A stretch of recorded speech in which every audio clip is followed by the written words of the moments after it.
Ezekiel अध्याय 12 भविष्यवक्ता बंधुआई में जाने का प्रतीक।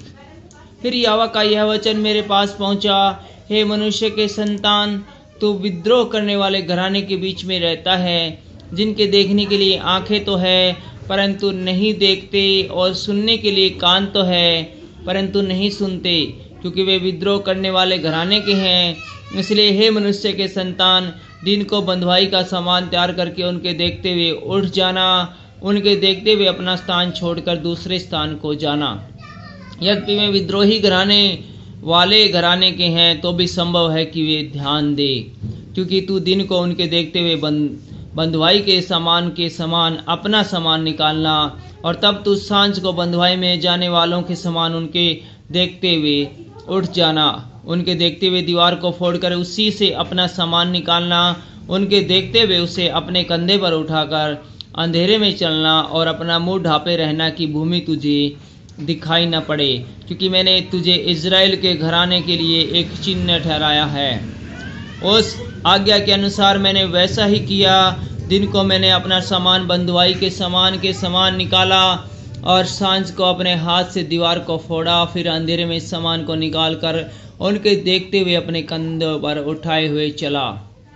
सवेरे यहोवा का यह वचन मेरे पास पहुंचा, हे मनुष्य के संतान, क्या इज़राइल के घराने ने अर्थात उस विद्रोह घराने वालों ने तुझसे यह नहीं पूछा, यह तू क्या करता है? तू उनसे कहे, प्रभु यहोवा यूं कहता है, यह प्रभावशाली वचन यरूशलेम के प्रधान पुरुष और इज़राइल के सारे घराने के विषय में है, जिसके बीच में वे रहते हैं। तो उनसे कहे, मैं तुम्हारे लिए चिन्ह हूँ, जैसा मैंने किया वैसा ही इजरायली लोगों से भी किया जाएगा। उनको उठकर बंधुआई में जाना पड़ेगा। उनके बीच में जो प्रधान है वह अंधेरे में अपने कंधे पर बोझ उठाए हुए निकलेगा। वह अपना सामान निकालने के लिए दीवार फोड़ेगा और अपना मुंह ढांपे हुए रहेगा कि उसको भूमि न देख पड़े। मैं उस पर अपना जाल फैलाऊंगा और वह मेरे फंदे में फंसेगा, और मैं उसे कसदियों के देश के बेबीलोन में पहुंचा दूंगा। यद्यपि वह नगर में मर जाएगा तो भी उसको न देखेगा। जितने उसके सहायक उसके आसपास होंगे उनको और उसकी सारी टोलियों को मैं सब दिशाओं में तितर बितर कर दूंगा और तलवार खींचकर उसके पीछे चलवाऊंगा। जब मैं उन्हें जाति जाति में तितर बितर कर दूंगा और देश देश में छिन्न भिन्न कर दूंगा, तब वे जान लेंगे कि मैं यहोवा हूँ। परंतु मैं उनमें से थोड़े से लोगों को तलवार, भूखमरी और मरी से बचा रखूँगा, और वे अपने घृणित कामों का उन जातियों में वर्णन करेंगे जिनके बीच में पहुँचेंगे। तब वे जान लेंगे कि मैं यहोवा हूँ। काँपते हुए भविष्यवक्ता का चिन्ह। तब यहोवा का यह वचन मेरे पास पहुँचा, हे मनुष्य के संतान, काँपते हुए अपनी रोटी खाना और थरथराते हुए चिंता करते हुए पानी पीना, और इस देश के लोगों से यूं कहना कि प्रभु यहोवा यरूशलेम और इज़राइल के देश के निवासियों के विषय में यूं कहता है, वे अपनी रोटी चिंता के साथ खाएंगे और अपना पानी विस्मय के साथ पिएंगे, क्योंकि देश अपने सब रहने वालों के उपद्रव के कारण अपनी सारी भरपूरी से रहित हो जाएगा। बसे हुए नगर उजड़ जाएंगे और देश भी उजाड़ हो जाएगा। तब तुम जान लोगे कि मैं यहोवा हूँ। लोकप्रिय कहावत, अलोकप्रिय संदेश।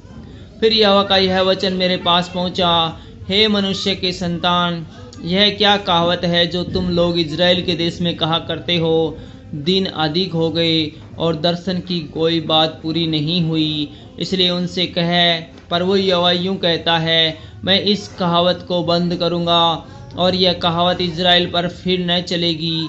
तो उनसे कहे कि दिन निकट आ गया और दर्शन की सब बातें पूरी होने पर है, क्योंकि इज़राइल के घराने में न अधिक झूठे दर्शन की कोई बात और न चिकनी चुपड़ी बात फिर कही जाएगी। क्योंकि मैं यहोवा हूँ, जब मैं बोलूँ तब जो वचन मैं कहूँ वह पूरा हो जाएगा और उसमें विलंब न होगा। परंतु हे विद्रोह करने वाले घराने, तुम्हारे ही दिनों में मैं वचन कहूँगा और वह पूरा हो जाएगा। प्रभु यहोवा की यही वाणी है।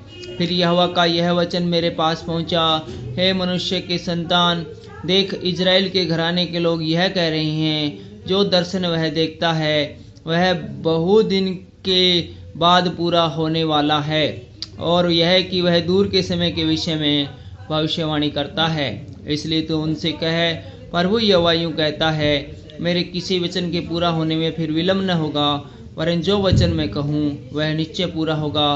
प्रभु यहोवा की यही वाणी है। Thank you.